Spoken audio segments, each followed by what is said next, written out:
Do you want to see some poker? It's poker time! Who's ready for poker? Poker? Do you want some poker? Do you want some poker, Brody? Okay, let's get into them. We're back at Lucky Chances, first time in a while. A minute since I played 3-5-10. The last time I went in, as you guys saw, it was pretty ugly at Lucky Chances. I ran bad, but I punted as well, so let's hope I play better tonight. Let's see how we do.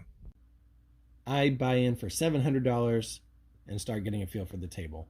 All the hands tonight are 3-5 with a $10 under the gun straddle, and pretty quickly we get a playable hand where under the gun +1 limps, and we raise A7 of diamonds to $45 from under the gun +2. It folds around to the small blind who makes the call, and everyone else folds. I just sat down, so I don't really have a read on the guy, but he could be completing with really any connected cards, any suited cards, a pocket pair, or even just ace high.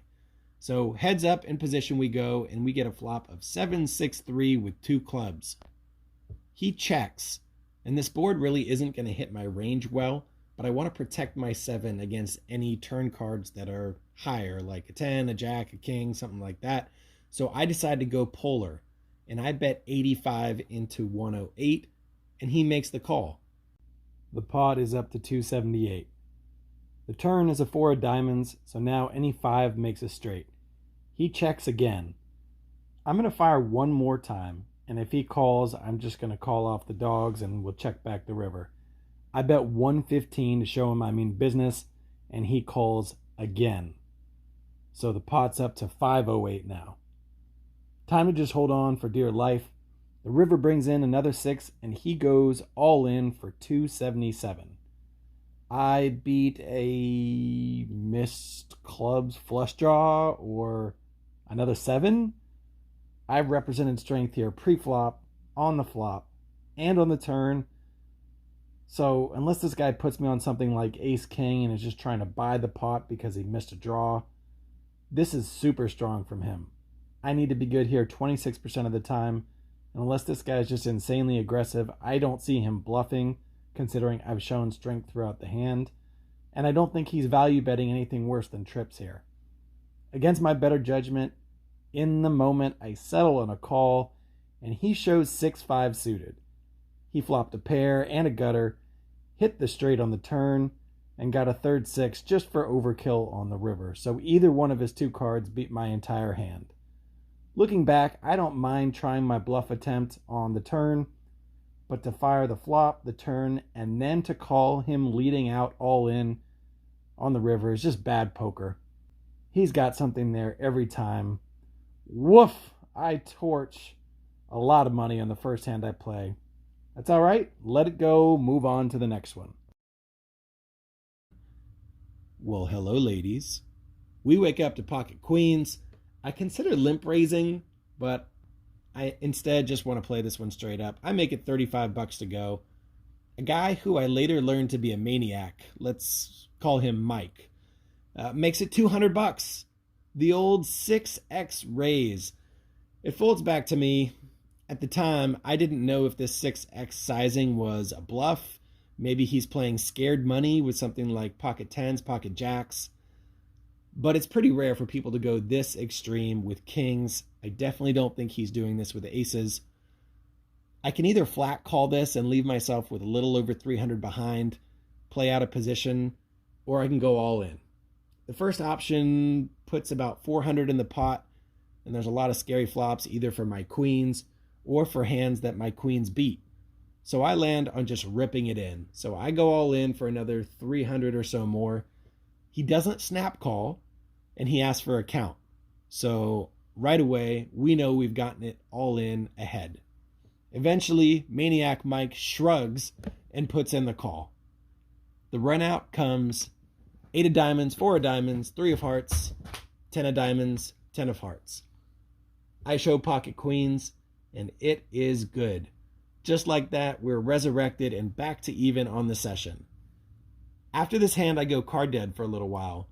And while doing so, I noticed that Maniac Mike is just straight up reckless. He keeps getting up to go play blackjack and baccarat in between hands, And he's so reckless that $300 river bets of his are getting called by ace high. Now, sometimes ace high is not good and he has like jack 4 and wins, but it's clear that Maniac Mike just wants the action and is trying to dig out of a hole. That definitely factors into how we play this next hand, which is 7-6 suited. Under the gun makes it $30. Under the gun plus 2 folds. And in the low jack, I could get on board with just folding in such early position or raising, but somebody else could be trapping Maniac Mike here. And if I hit and just play passively, there's a good chance Mike might pay me off. So I call, hoping to hit and then set a trap.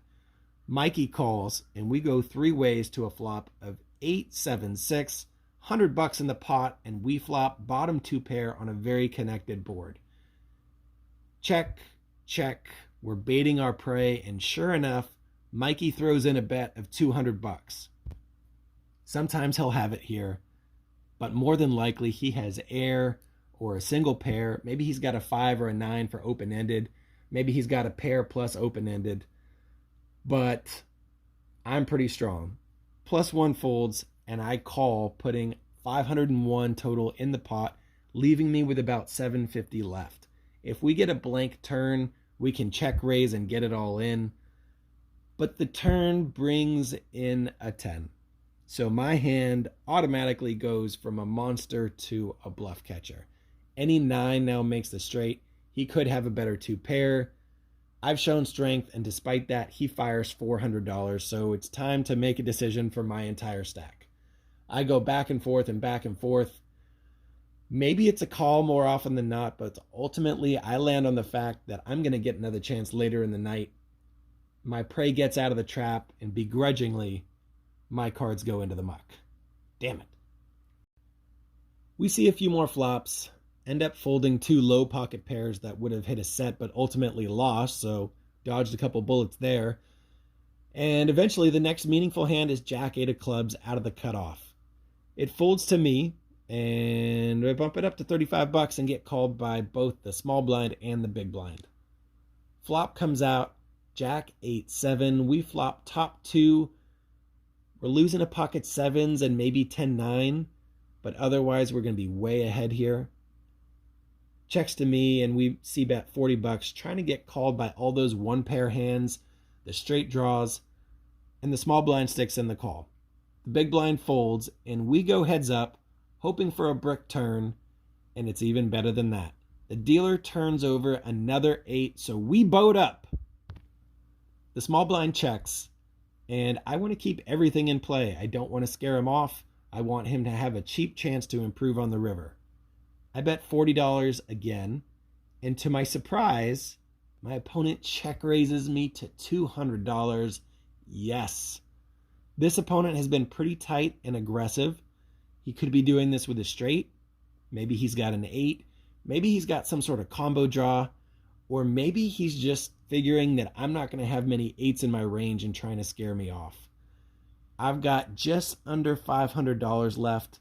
There are some scare cards that could come out there on the river, but I'm in position. I'm not vulnerable to getting outdrawn here, so I just go ahead and call. The river is a 6, doesn't change anything. My opponent puts several white chips in the middle, just make sure his bet covers me, which it does. I'm all in and call, and he shows 9-8 for trip 8s. We show our full house and double up in a $1,560 pot.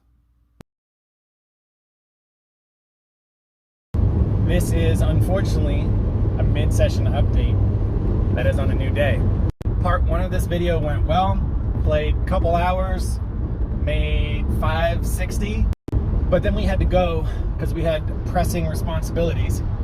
And then what was intended for part 2 of this video did not go according to plan. We played 3 hours, it just bled out, didn't run good, didn't pick up any premiums. King, queen, well, we got 1 premium and everybody folded, which was queens. But like when I 3-bet with king, queen, of course someone had ace, king, so I 3-bet to 150 and somebody shoves all in, so that was not good. Flop top pair with a backdoor flush draw to the king. Got there, made the flush by the river. Somebody had the ace high flush. It's just one of those days where everything that could go wrong went wrong. There was one mistake, one opportunity that I had that I missed, which I will tell you about if time permits. The one piece of semi-interesting content from the disaster of a session that we played in between is this. It's super embarrassing. I make multiple mistakes on this hand. Let's see if you can figure out what's going on. Listen in. 35.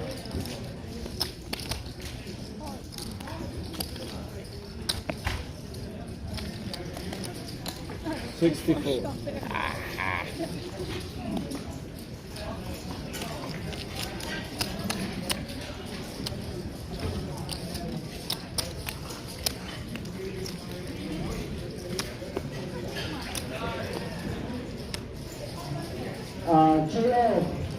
Jay. Oh no, you're 300. No, I would have done that myself. Hold on. It's not open, buddy. Hold on. The race is 25. Oh shit, you're right. Okay. My apologies. I should have beaten you to it. 25, 15, plus 10, 16. Damn, you beat me to it. Do it. Yeah. So did I still have more? Yeah, no, my apologies. Probably look super weak now. Yeah, anything 60 and above or more, Yeah, no, I. just got 60%.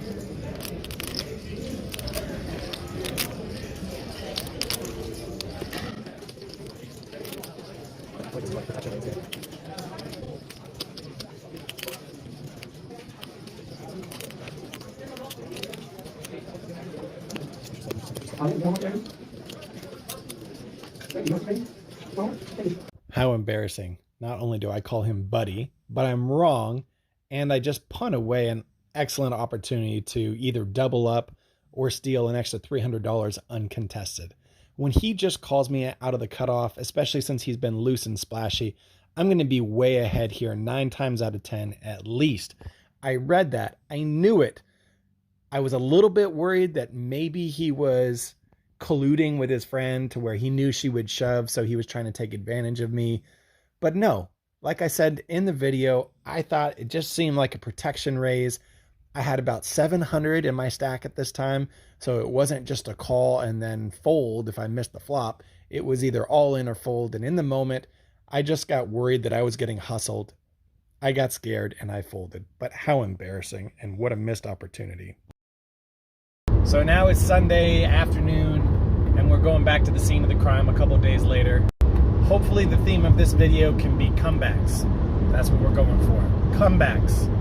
Got a good sleep, took a day off, had a nice lift, walked the dogs, feeling good, talked to the poker coach. And the plan per my poker coach is be patient, wait for the hands to come to you, be aggressive in spots, but if you don't feel it or you don't have a good read on a person yet, feel free to wait for a better time. So that's the mentality I'm going in with for this second session. We'll see if I'm able to abide by it.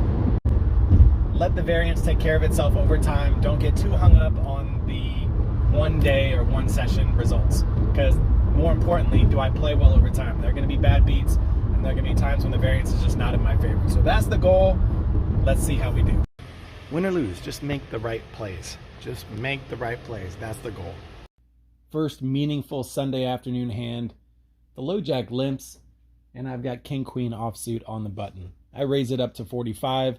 The straddle makes the call, and the low jack comes along for the ride as well. So we are going 3 ways in position to a flop, which comes out queen 7-7. The straddle checks, and the low jack decides to donk lead for 50 bucks. It's a pretty dry board, and I think if he had a 7, he'd probably look to check raise me here.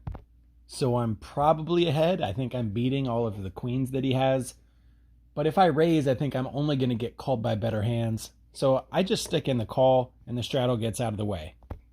My hand improves when a king comes on the turn, giving me an even better 2-pair. Now the low jack decides to slow down, and he checks. I think about this, and there's not really anything that I'm vulnerable to getting outdrawn by. So I check it back, and I'll bet the river in case he checks. The river brings in an ace, and the low jack puts out a $70 bet. I snap call, and he shows ace 5. He was just totally trying to steal the pot on the flop, which was pretty dry. We called him, and he hit a 3-outer on the river. Good for him. That's what I get for letting him see those cards. We lose an early pot. No big deal. The same opponent from the previous hand opens this one up from under the gun +1 to $20. I 3-bet ace-10 offsuit to $60 and get called by the big blind, the straddle, and under the gun +1. So we've got a pot of around 240-ish or so, 4 ways. At least we're in position, but we're not going to touch this unless we hit. And the flop comes out 10-4-3, so we've got top pair and top kicker. There shouldn't really be any over pairs, and we've got the top pair on the board with the best kicker. So when it checks to me, I bet half pot, 120 into 240. The big blind folds, the straddle folds, and our same opponent sticks in the call for 120. The turn brings in a 7, so 5-6 open-ended gets there, and he donk leads for $100. I think my hand is too strong to fold here.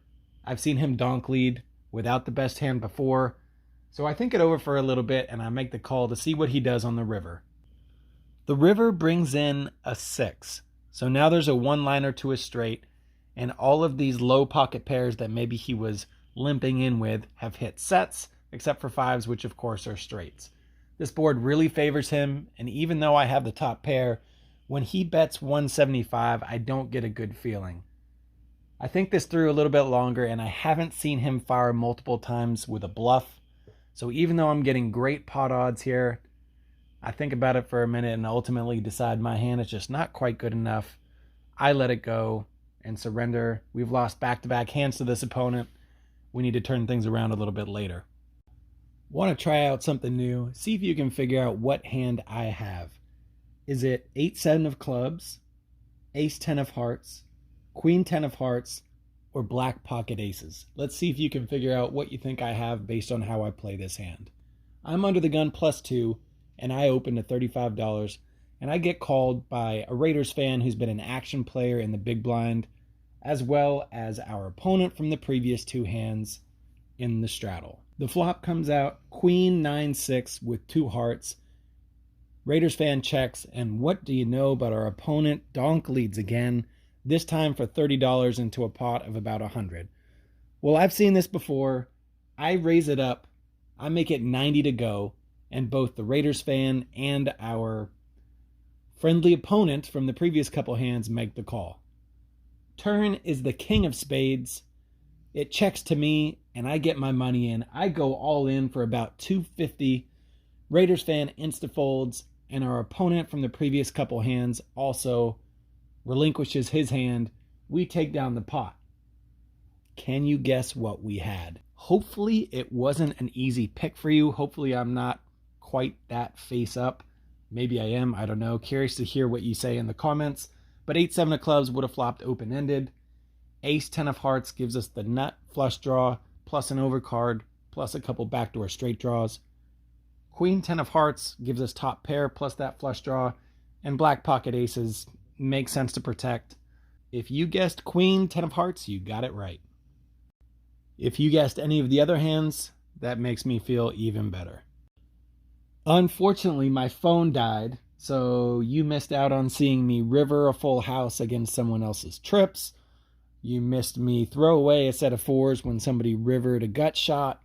A few other hands that you missed that I wish I could have included, but unfortunately, when you play for 8 hours, sometimes the phone just doesn't make it. Anyway, we went to the car, we grabbed our charger, and the last hand that we have on film for the day is King 8 of spades from under the gun +1. I think this is a little bit wide of an open in such early position, but I make it $30 and get called by the big blind and the straddle. Going 3 ways to a flop of 8-5 deuce with 2 hearts. I don't know what it was about this table, but people were just donk leading all day long. The big blind leads out for 40. The straddle calls, and with top pair and a really strong kicker, I just want to make all these people pay if they have a random 8, a random 5, or some sort of draw. So I make it 160, something that I might do with all my overpairs anyway. The big blind ends up going all in for what amounts to be another $50, about 210. The straddle doesn't look happy, and he folds. I, of course, stick in the call for the extra $50, And our opponent shows king 3 of hearts. He's got a flush draw. His king is no good. So we're in pretty good shape here. The run out avoids showing any more hearts. We take down the pot. We show king 8, and the straddle gets frustrated because he folded ace 8. So we managed to find a winner, a good way to end the day. Well, that was a grind. I ended up cashing out plus 695 or something like that. We folded trip aces. We folded a set of 4s that got raised on the river on a 4 straight board. We sucked out once. I'm not sure if the video caught it because the phone died, but I flopped trip 5s against someone else's better trip 5s and river to boat. So that was a big help. Last hand of the day was king 8, and we'd raised it pre-flop, and the 8 comes on the flop. Somebody with a flush draw bets, someone else calls, I raise, and got somebody with ace 8 to fold out. The guy with the flush draw went all in. He was short stack, he missed, and that was how we got over the hump. So I'm tired. I'm gonna go home to these doggies, get them a walk, and we will take the small victory for today. Like, subscribe, comment, share the video. We had like 5 times the viewers on the most recent video, vlog number 3. So please help us keep it going. Remember, once we get this thing monetized, 10% of all monies will go straight to a shelter to help dogs. Thanks for watching. We'll see you next time on Poker for Pound Pups.